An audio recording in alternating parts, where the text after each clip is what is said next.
Hello everyone, and welcome to episode 29. I usually write these intros before I get started on the main commentary, so I cannot really tell in advance how the main article will come out, but I have a suspicion that today we might have more dead air than usual.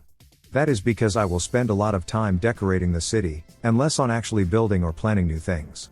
And before we jump into it, yes, I am aware of the current situation regarding the game and a certain individual DMCA trolling them.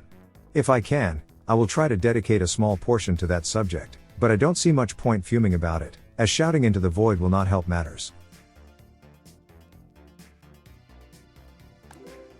Let's start by doing the usual checkup on the citizens. Thankfully, they are still doing just fine. And the new shop is working as intended. We have all the people need in there, and hopefully this will take some strain off of the other two. Next, let's check the coastal railroad. It is going really well. The bottom ride is almost halfway to the finish line already, but the top one is obviously lagging behind, thanks to all the bridges and tunnels it has to deal with. While I won't do it today, I did eventually arrive at the conclusion that we will need a tunnel digging machine to speed up the process. Since I haven't used one of those in the past, I wanted to test how they work before I committed to the hefty price they demand of us. Next, we are fast approaching the eastern end of the island, so I thought we might as well go ahead and build the second big bus station.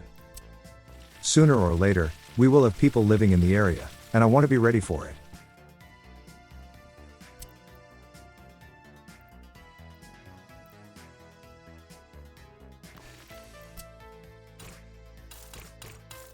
And good thing I did this, it reminded me to upgrade the small road segments between the two sides of the main street. We still had a couple gravel pieces here and there. The problem was that if I did all of them at once, then we would have trouble with the buses trying to turn around in the city. Otherwise, they would need to go farther to do it. So, just as a temporary measure, I added a small dirt crossing. Let's hope I don't forget about it.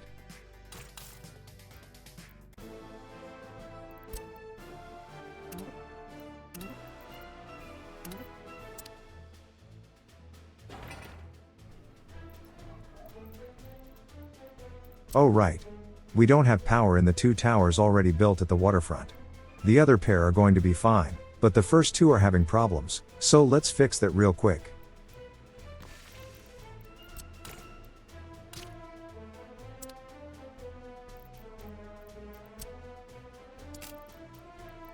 And at long last, I finally remembered that cables look much better if they are tied together for a while, before they branch off. I will need to look into if we can maybe redo the whole cabling for the city, just to satisfy my need for such things.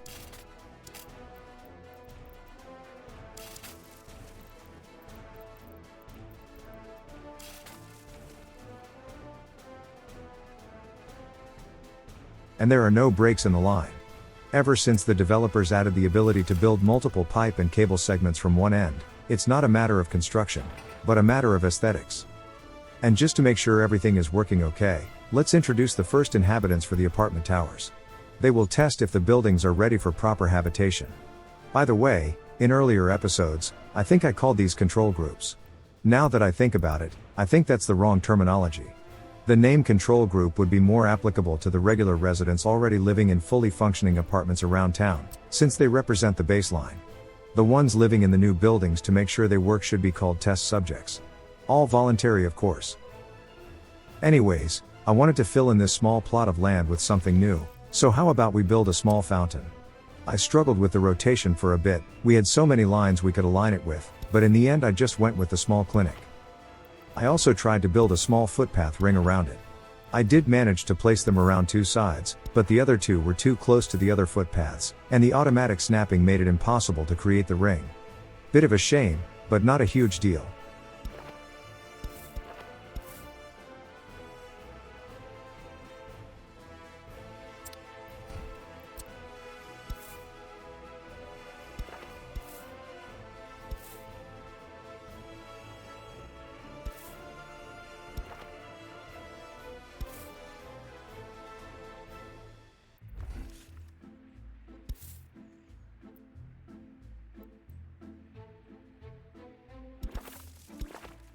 As I was looking at it, I thought this might not be a bad place for a small plaza.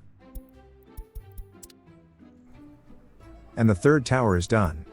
Let's introduce the first 20 test subjects, and see if they come back with any complaints.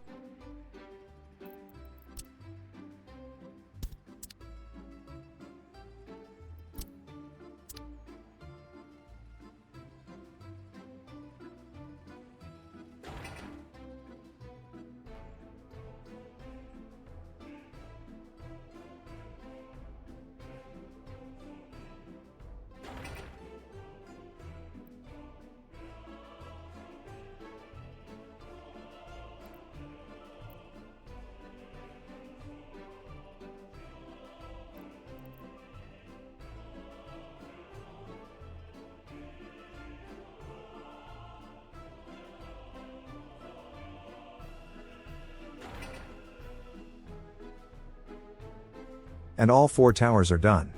Let's start the testing there too, and check on the people later in the episode. So far, no real big complaints, which was really promising.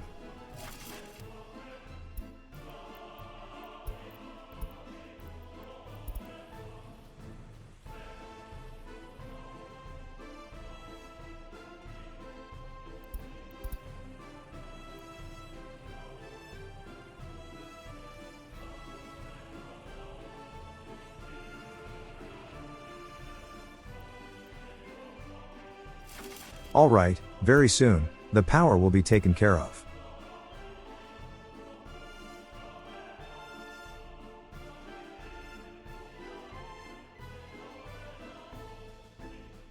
Next, let's deal with the bus situation. The new apartments are out of reach for all mass transit in the city, and they need to be able to reach the main bus station to be really productive. I decided to break the internal commuter line into 2 separate lines. The roads are pretty circular in town, so I ended up creating 2 lines, one going clockwise, the other counterclockwise. The original one ended up being the counterclockwise line.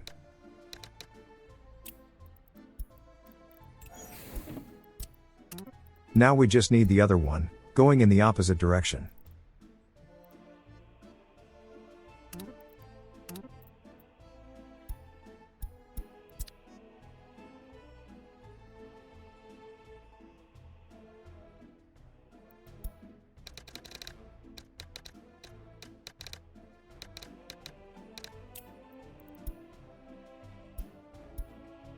Since we keep adding more and more people to the city, we cannot really just redistribute the existing buses, we need to buy new ones.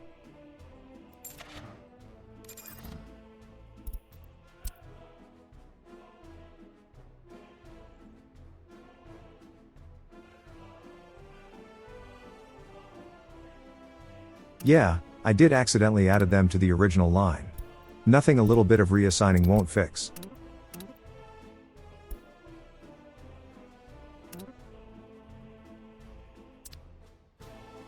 We just need one more bus, and we have 2 lines moving workers to the bus stations in town, both having 4 buses on them.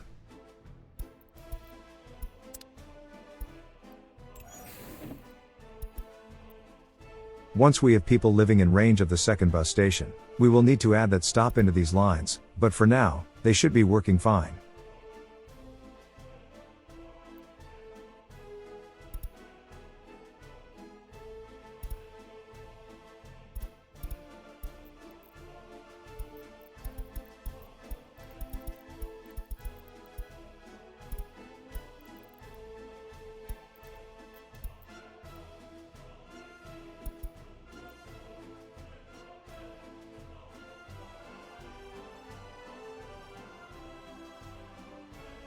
And since the second pair of towers are also done, let's do the front entrance decoration for it as well. And here we go. The first fire of the episode. There is a small time period in today's video, where we had a lot of fire notifications pop up, one after the other. It was downright comical after a while.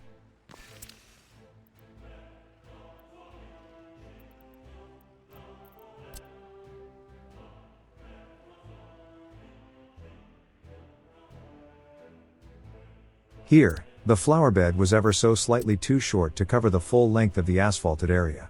So I either left a gap at the footpath, or at the other flower bed. I went with the flower bed.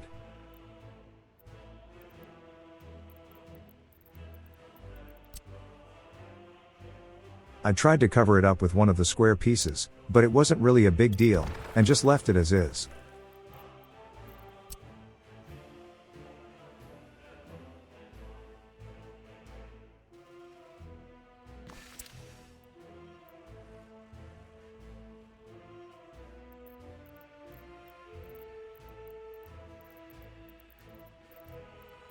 Once again, we are spoiled for choice of centerpiece. The vanilla monuments are of course too big, but we had a lot of small ones, courtesy of Rob's from the workshop.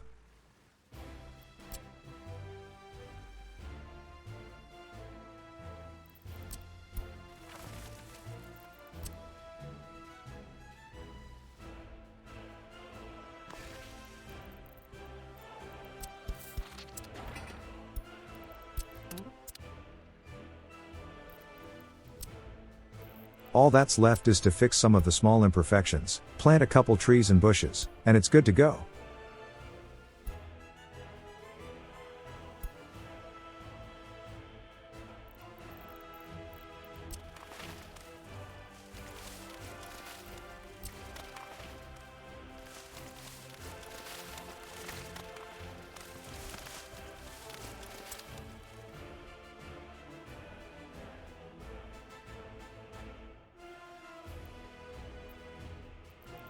Now, this is something that I think I will end up changing in the next episode.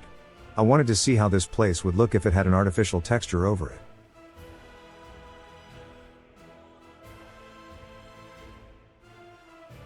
I don't know about you, but it looks a bit barren and empty. I still tried to fill it up with things. Like a couple flowerbed arrangements. See those fire notifications rolling in? We have some way to go before they stop.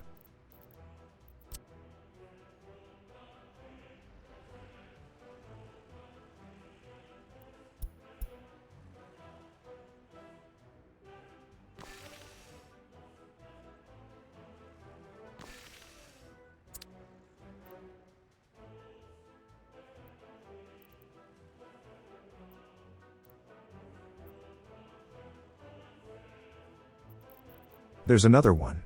What is it now? 4? Anyways, there was some more room for another flower bed.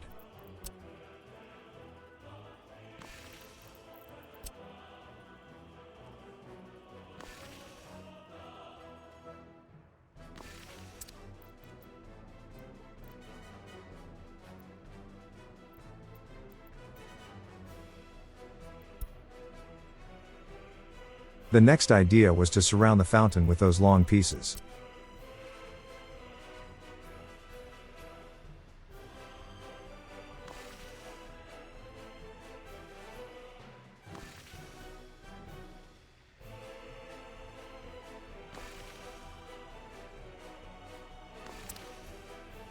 Oh yeah, that looks just lovely. But the rest of the plaza looked real empty and boring, so I thought I would spice it up with some greenery. Unfortunately, I just didn't look right to have those trees grow out of a gray ground. Sure, technically speaking it was gravel, so in reality it wouldn't hinder the growth of the plants in any real way, but it still looked weird in the game. For now, I left them to mature, but I might end up removing the textures from around the fountain, and only leave it in front of the clinic. Well, this is where a very long stretch of decorating began, so let me take this opportunity to talk about what's happening with the game these days. You might have noticed that as of doing the commentary for this episode, the game is not available for purchase on Steam. There is a chance that it might be back by the time the episode goes live, but I kind of doubt it.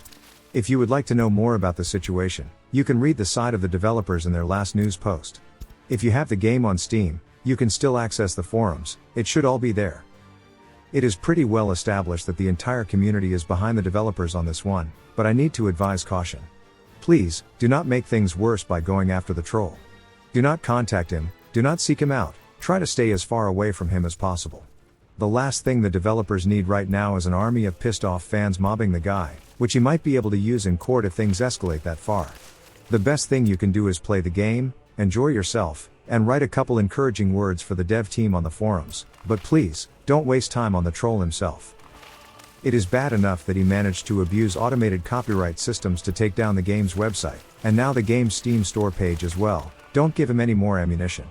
The longer this dispute drags on, the longer the devs will have to spend time fighting, instead of working on the game we all know and love. Help them out by not making things worse.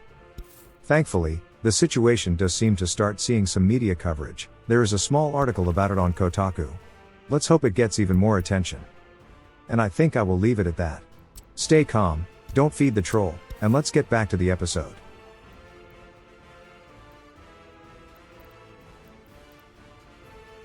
If you paid attention during all that, you've seen me working on the waterfront. I also started using an idea I got from a screenshot I saw in city skylines. Instead of filling the empty green areas randomly with trees, I started adding a sort of fence made out of bushes around them.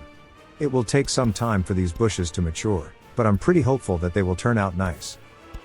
Later in the episode, I will also use this to create a random grid pattern in one of the big empty plots of land outside the city, near Kirkimov.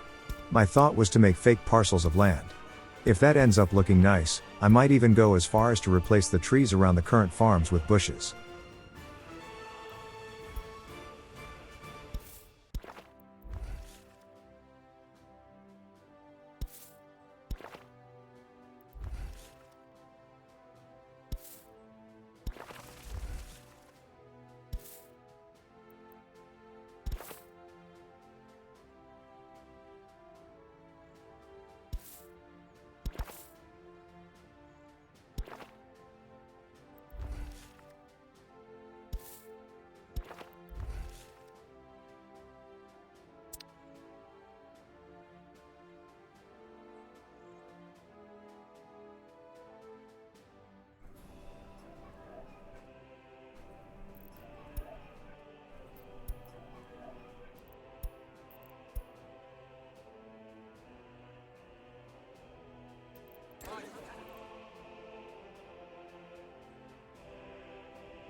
And look, we have plenty of money now, so let's celebrate it by repaying $500K from our last outstanding loan.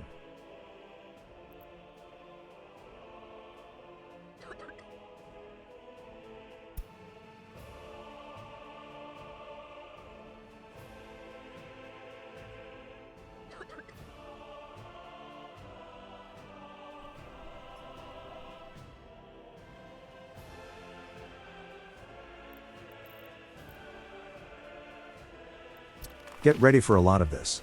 I will keep going around, creating these bush hedges around some of the newer footpaths. I will only really commentate when something interesting happens.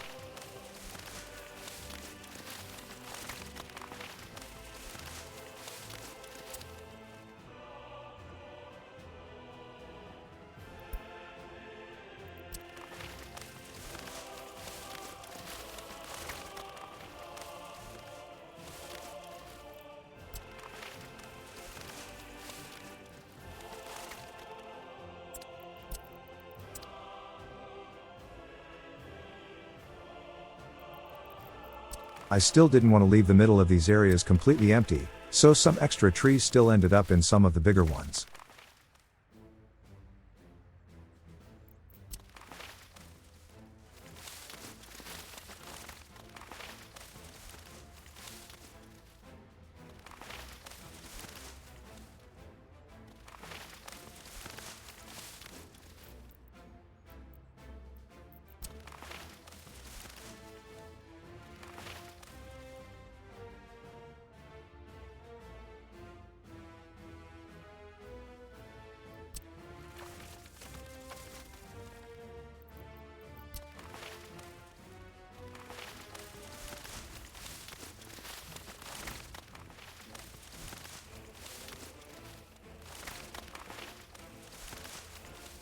I really hope these end up looking nice. Otherwise it would be a lot of dead air for nothing. Oh, right. You also might have noticed that we can plant some trees on the embankments. This is exactly what I tried to do with that circular flower bed a couple episodes back. Glad to see it works on these at least. Also, while I was rambling about something else, I did go ahead and open the apartment towers to the wider public. That's enough room for well over 1,000 new workers. That should last us for a while.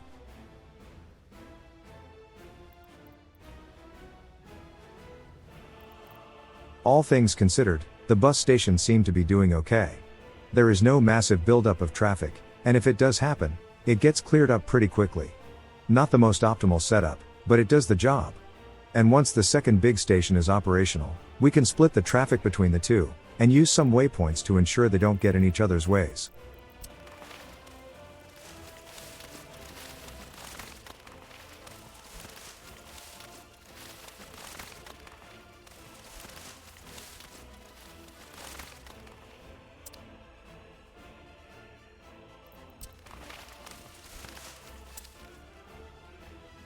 When it comes to this new plaza, I really like the 2 flower beds near the clinic, but the fountain is still a bit out of place in my opinion.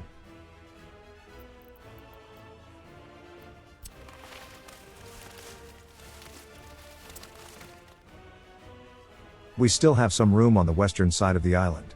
I didn't bother building anything today, but I did go ahead and got rid of this steep incline. I might just turn this into a bigger park someday. I don't think we really need too many new buildings on this end.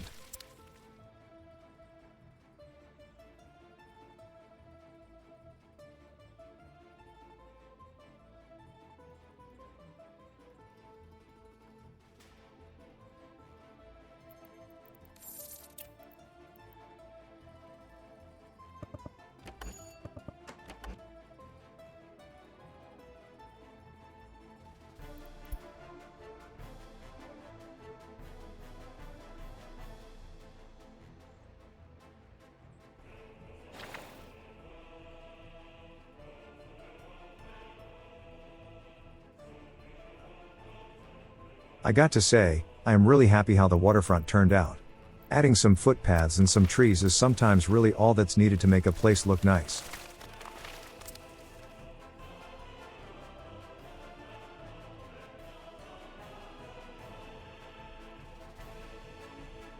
And here comes that part I mentioned earlier.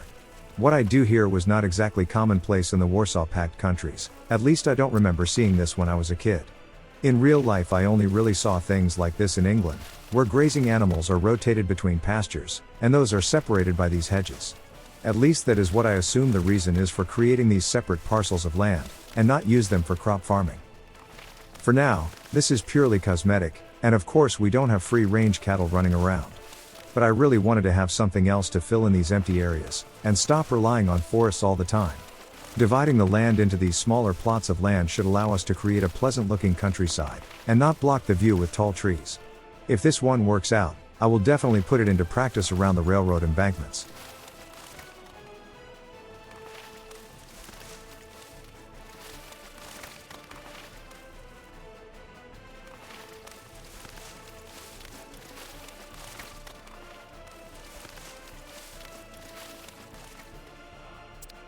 Now we just need to wait for them to grow up. That's the only way to tell if it was worth it or not.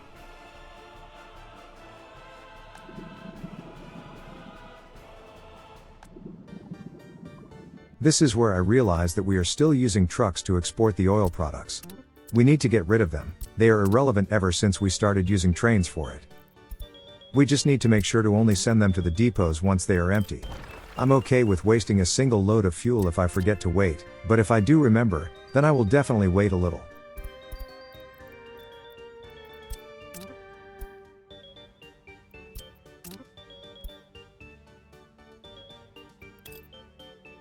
And that's that.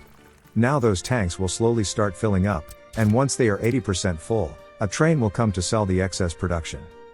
This does mean that we will need to wait quite a while for exports to resume, so we might need to take out a loan before things are back to normal. The steel storage is also in the filling up phase, so we are not selling that either. Right now, our only source of income comes from the food and the clothing industries. Given that those would be our biggest expenses if we were still importing them, I think we'll be fine. Anyways, at this point, we have no more free distribution offices left in the country, so I think all those exports are now delegated to the rail DOs. And since we have all these free tanker trucks available now, how about we go ahead and set up the last fuel distribution office in Kirkomov? When I was building this, you may remember that the outermost office is out of reach for the local power substation. A viewer did say that we could just build a wind turbine, and that should take care of that for us. This is why I love you guys. Never would have thought of that myself.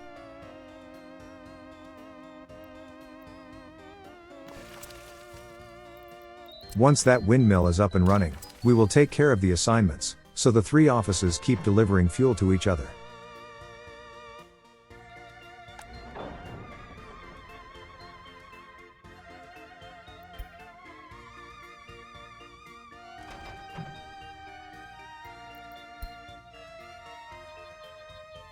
I tried to leave this parcel a bit bigger than its neighbors, but looking at it from afar, I think it will be better if it's also split in half. Only time will tell.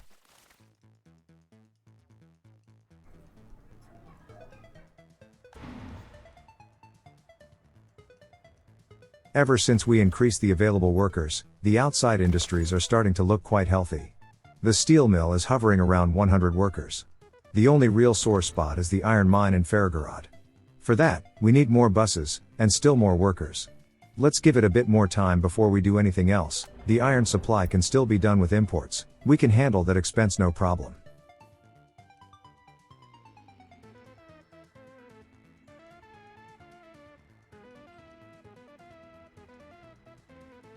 Next, I tried to spruce things up a little by adding a couple bushes near the clinic flower beds.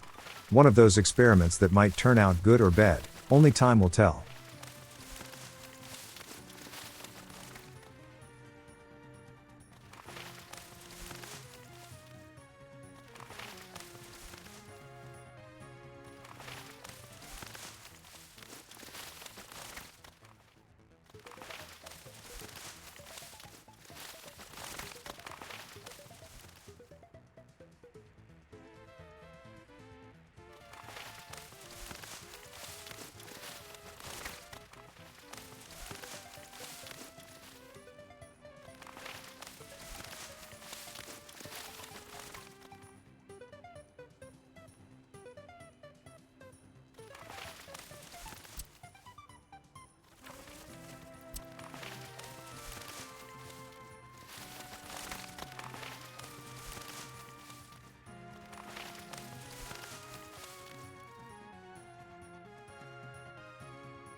The coastal railroad is progressing nicely. The biggest obstacle now are the tunnels. As I've said at the start of the episode, I knew I should buy a tunnel borer to speed things up, and after the recording concluded, I did give it a try, and yeah, that will definitely help. But I didn't want to do the test live, so the actual purchase will have to wait until next time. Anyways, these construction outposts are no longer necessary. Yeah, we do end up destroying a couple tons of fuel in the process, but I don't mind. The resources are infinite, and we have a tank full of the stuff in Kirkimov already.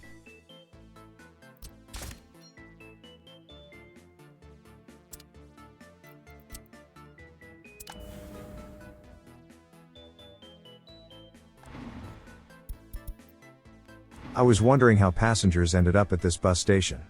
There are no houses in range, only the shopping center and the museum. I guess they can go from services directly, instead of from their homes. Good to know. Doesn't really change much. I still want to ensure people can have all services in range at the place of residence.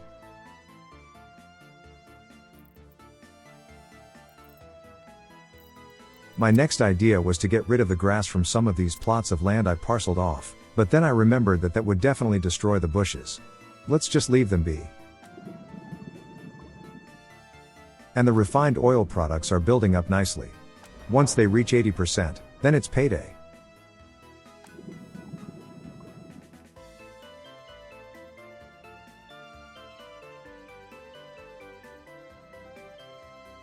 Here, I spend about a minute, looking at the area around the farm. I was trying desperately to find a way to connect the warehouse up to the rail network, that would actually look presentable. I was even prepared to do some rebuilding if necessary, but that high voltage line in the middle was throwing me off. I didn't give up completely. I think it's possible to make it work, but it does require some planning. I will try to come up with a suitable solution by the next episode. Maybe we can just make the warehouse switch places with the distribution offices. That might do the trick.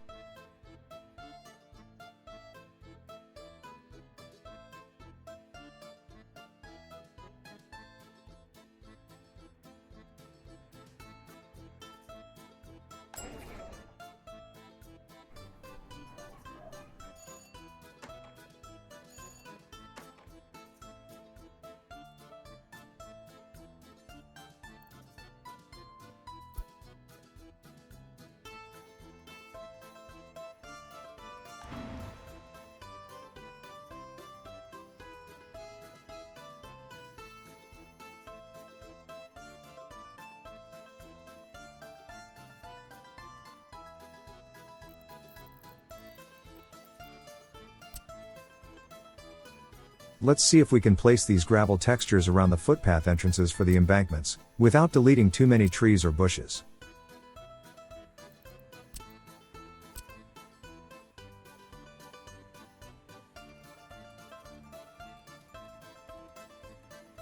Perfect. Not a single bush got sacrificed.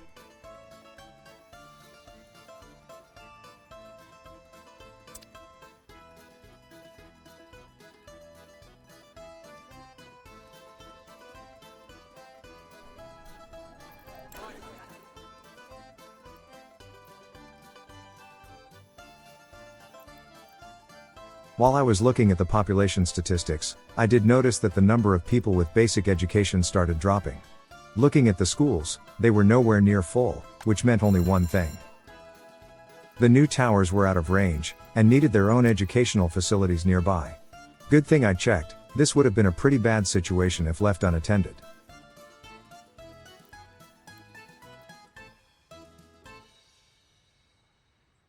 Let's make sure it's perfectly parallel with the car dealership.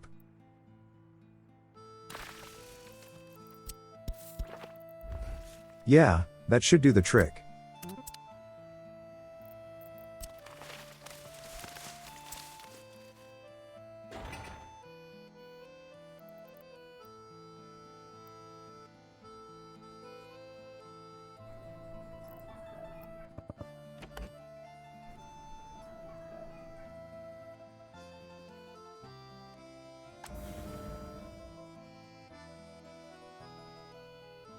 Alright, the wind turbine is finished.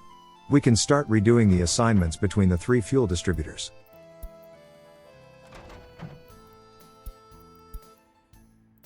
It's the usual chain setup. They feed each other, ensuring a constant fuel supply in all three buildings.